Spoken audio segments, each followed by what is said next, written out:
Bonjour, je me présente, Olivier Leroux, je suis coach, formateur, consultant et fondateur du programme Comment convaincre. Alors dans cette série de vidéos, j'ai vraiment envie de partager avec vous des techniques qui vont vous permettre de faire exploser votre pouvoir de persuasion et ce, quelle que soit votre situation actuelle. La raison pour laquelle j'ai réalisé cette série de vidéos, c'est que l'autre jour, je réfléchissais aux dernières années de ma vie qui ont été assez fabuleuses dans tous les domaines. Ma carrière a explosé, mon salaire a littéralement doublé au passage, ce qui m'a permis entre autres de déménager d'un des quartiers les plus défavorisés de ma ville vers un des quartiers les plus prestigieux. Ma vie sentimentale est passée du désastre au paradis, mes relations amicales sont au top et même au-delà de ce que j'aurais pu imaginer. Et la liste continue encore et encore. Bref, je suis sur un petit nuage depuis quelques années et je m'interrogeais sur les raisons qui font qu'une vie change du tout au tout en si peu de temps. Et en ce qui me concerne, ça a vraiment été la persuasion. Dans cette vidéo-ci, nous allons voir pourquoi et comment la persuasion peut vraiment booster tous les domaines de votre vie. Et nous allons rentrer un peu plus dans le vif du sujet et nous allons voir également quels sont les 3 piliers de la persuasion, c'est-à-dire les 3 choses auxquelles vous devez faire attention à chaque fois que vous essayez de convaincre quelqu'un. Et nous verrons également quelles sont les 8 qualités qu'ont tous les grands communicateurs. Et je peux vous assurer que si vous faites attention aux 3 choses dont on va parler et que vous travaillez sur les 8 qualités qu'ont tous les grands communicateurs, votre pouvoir de persuasion va déjà faire un grand pas en avant. Dans ma deuxième vidéo, qui apparaîtra dans quelques jours sur ce site, nous allons voir une technique que j'ai utilisée et que j'utilise toujours d'ailleurs pour créer instantanément un rapport d'intimité et de confiance avec des personnes que je viens de rencontrer. C'est une technique qui m'a aidé énormément dans ma carrière, mais qui m'a encore plus aidé dans mes relations, qu'elles soient amicale, sentimentale ou même familiale. Dans ma troisième vidéo, je vous révélerai un secret qui va vous permettre de comprendre comment on peut prendre le contrôle d'une personne ou d'un groupe de personnes sans que ceux-ci ne s'en rendent compte. Et je m'attends à ce que cette vidéo fasse la polémique, car elle révèle une vérité qui dérange pas mal de personnes. Enfin, dans ma quatrième vidéo, je vous montrerai des techniques qui peuvent être utilisées soit au niveau commercial, lorsque vous essayez de vendre des produits ou des services, ou qui peuvent de toute façon être utilisés à chaque fois que vous essayez d'obtenir quelque chose de quelqu'un d'autre. Alors, laissez-moi vous montrer comment la persuasion va vraiment changer votre vie dans tous les domaines et comment vous allez prendre énormément de plaisir avec vos nouveaux super pouvoirs. Donc, comme je vous le disais, la persuasion peut vraiment faire évoluer votre vie dans tous les domaines, que ce soit dans la sphère professionnelle ou dans la sphère privée. Mais commençons peut-être par parler de la sphère professionnelle. Et je vais faire une supposition relativement peu risquée ici, puisque je vais supposer que vous qui regardez cette vidéo faites partie d'une des 3 catégories suivantes. Première possibilité, vous pourriez être un employé qui travaille dans une entreprise classique, ce qui signifie simplement que vous êtes payé mensuellement pour réaliser des tâches que l'entreprise qui vous emploie vous demande de réaliser. Deuxième possibilité, vous pourriez être ce qu'on appelle un indépendant ou un entrepreneur.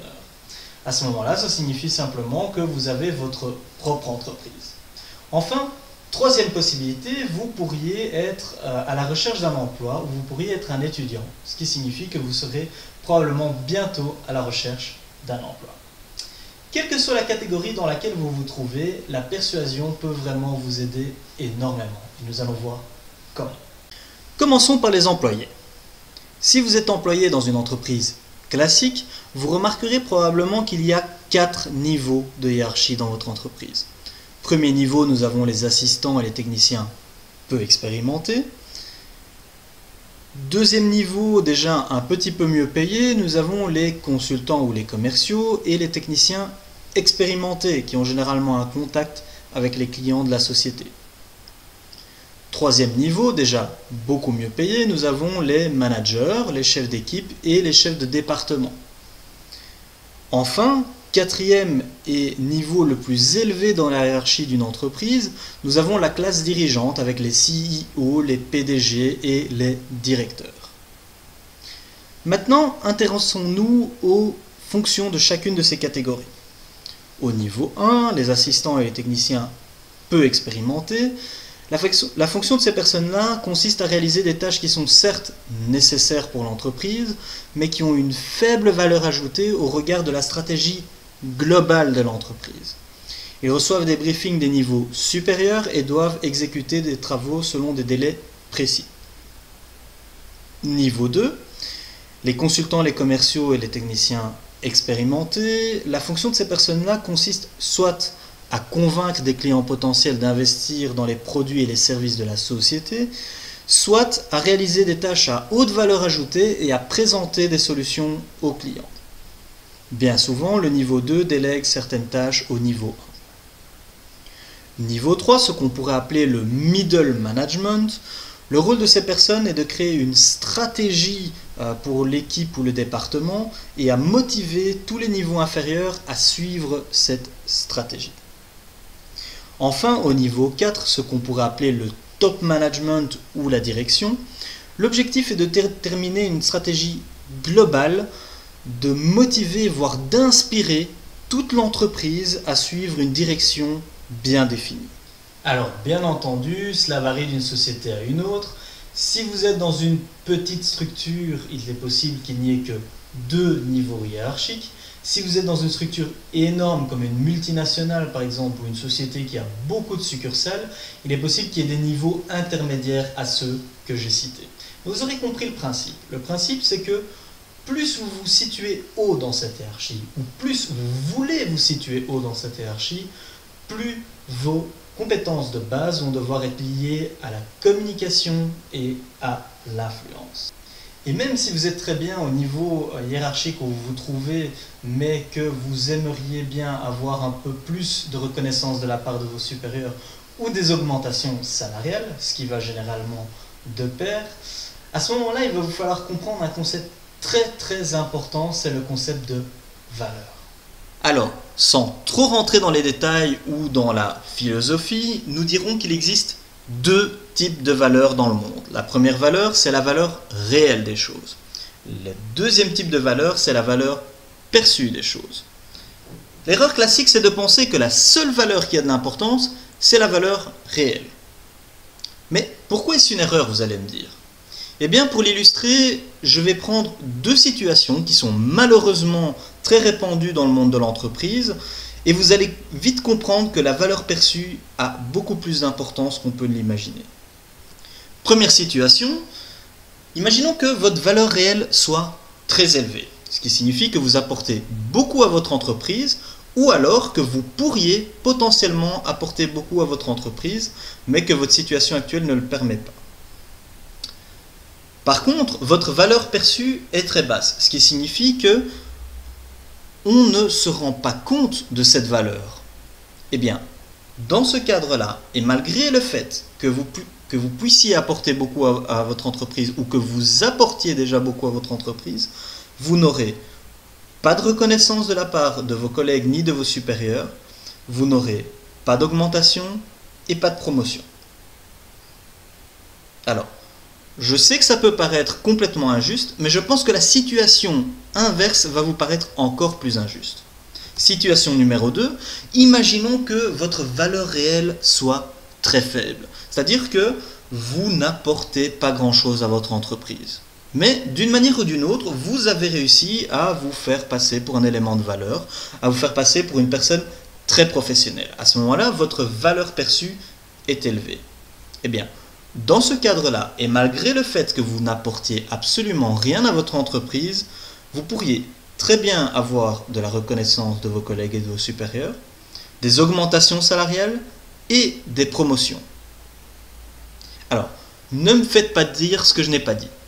Je ne vais jamais vous conseiller de jouer uniquement sur la valeur perçue. Premièrement parce que d'un point de vue éthique, ce ne serait pas très bien vu, mais en plus de ça, de toute façon, même si l'éthique n'a pas beaucoup d'importance pour vous, ça n'a pas beaucoup d'intérêt sur le long terme, parce qu'au bout d'un moment, on finira généralement par se rendre compte de votre valeur réelle. Et à ce moment-là, vous perdrez toute crédibilité. Mais ce que je voulais démontrer ici, c'est que, quelle que soit votre valeur réelle finalement, si votre valeur perçue est basse, vous n'atteindrez jamais vos objectifs. Et quelle que soit votre valeur réelle, si votre valeur perçue est élevée, vous les atteindrez au moins sur le moyen terme. Donc, en conclusion, je dirais qu'il faut augmenter ses compétences, il faut apporter beaucoup à votre entreprise et de plus en plus si possible, mais si vous ne jouez pas sur cette valeur perçue, vous n'atteindrez jamais rien. Et pourquoi est-ce que je vous dis ça? Je vous dis ça parce que justement, le but de la persuasion, c'est de jouer sur cette valeur perçue. Et au fait, j'ai vécu tout cela moi-même. Quand j'ai commencé ma carrière en tant qu'assistant, ma vie n'allait pas très bien. Ma vie sentimentale était un vrai désastre, j'avais peu de vrais amis, mais le jour le plus dur, je pense que ce fut le jour où je suis allé voir mon patron de l'époque pour lui demander s'il y avait une chance pour que j'évolue au sein de la société. J'étais plein d'espoir parce que je sentais que j'avais acquis certaines compétences utiles et je sentais que c'était le bon moment. Je me souviendrai toujours de sa réponse. Il m'a répondu que non seulement ce n'était pas envisageable, mais qu'en plus, il ne me garderait que jusqu'à ce qu'il trouve quelqu'un qui avait plus de compétences que moi. Je suis tombé de haut. Je ne comprenais pas ce qui m'arrivait. Et le soir, en rentrant chez moi, j'ai dû m'arrêter dans un parc, parce que j'étais dans un état de confusion complet. J'avais besoin de clarifier mes idées. J'ai eu un moment ce réflexe de dire je vais tout plaquer, je vais m'en aller dans un autre pays, je vais changer d'air. Et puis, il y avait une question qui m'obsédait. C'était pourquoi? Pourquoi moi? Pourquoi est-ce que tout ce que j'ai appris ne fonctionne pas? Et de la tristesse, je suis vraiment passé à la colère. Je n'acceptais pas cette situation et je voulais absolument tout changer. Et ma colère n'a fait qu'augmenter au moment où je me suis rendu compte d'une chose. C'est que j'avais eu tort toute ma vie. J'avais eu tort parce que j'avais été ce garçon si discret, qui ne voulait pas trop en faire, qui ne voulait pas faire trop de vagues pour éviter de se ridiculiser. J'avais tort parce que rares sont les hommes invisibles qui arrivent à de grandes choses dans la vie. Je me suis mis à étudier la communication, la psychologie, le leadership, le marketing, bref, tout ce qui allait me permettre de montrer au monde de quoi j'étais vraiment capable. J'ai fait beaucoup d'erreurs, j'ai testé énormément de choses et j'ai eu ma part de chance aussi parce que je suis tombé un peu par hasard dans une formation qui était donnée par un des professeurs d'une des business schools les plus réputées au niveau européen, ce qui m'a ouvert les yeux sur énormément de choses et qui m'a permis d'apprendre énormément également. Quelques mois plus tard, je rediscutais avec mon manager et à la fin de la conversation, j'arrivais à le convaincre de me confier un poste à haute responsabilité, celui de consultant externe, ce qui consiste à démarcher des entreprises pour les convaincre d'investir des dizaines, voire parfois des centaines de milliers d'euros dans les services de la société qui m'employait. Et je suis heureux de pouvoir dire que j'étais le deuxième meilleur consultant dès la première année et que mes compétences étaient relativement appréciées. J'ai sélectionné d'ailleurs ici 2 recommandations qui m'ont été faites et qui m'ont fait très plaisir. La première est celle d'une Industry Manager chez Google qui dit ceci: j'ai eu l'opportunité de travailler avec Olivier sur un projet et j'ai été impressionné par la qualité de sa présentation. La deuxième est celle d'une personne qui est aujourd'hui l'un de mes amis et qui est Sales and Marketing Manager chez iProspect et qui dit ceci à propos d'une formation sur la prospection téléphonique que je lui ai donnée. C'est de loin la meilleure formation que j'ai reçue sur le sujet et j'en ai pourtant reçu plusieurs par le passé. Alors, je le répète, je ne dis pas tout ça pour me vanter. Le but est vraiment de vous montrer ce qui est possible, car je rappelle, il y a quelques années, j'étais encore un garçon relativement réservé et qui était très loin d'avoir le moindre succès, que ce soit professionnellement ou personnellement parlant.